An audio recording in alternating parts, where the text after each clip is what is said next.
අද සිහින පියස තුළින් එතුමාව මොහොතකට දැක බලා ගන්නට ඔබට හැකිවේ.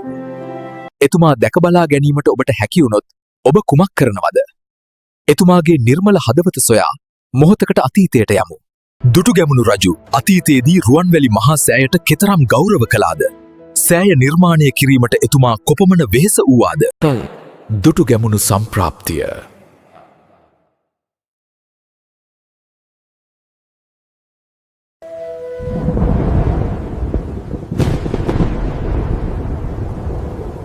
රටවැසියනි, මහා සෑ ආරක්ෂා කරවු. නුඹලාට ඇති එකම පිහිට මෙයයි. මේ පහන සියලු රටවැසියන්ට ආලෝකයක්ම, සියලු ලෝ වැසියන්ට සෙතක්ම වේවා. මට වැඩි වෙලාවක් නෑ. මම දැන් යන්නම්.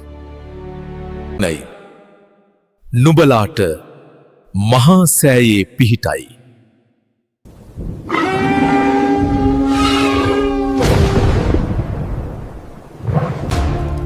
මම දුටුගැමුණු.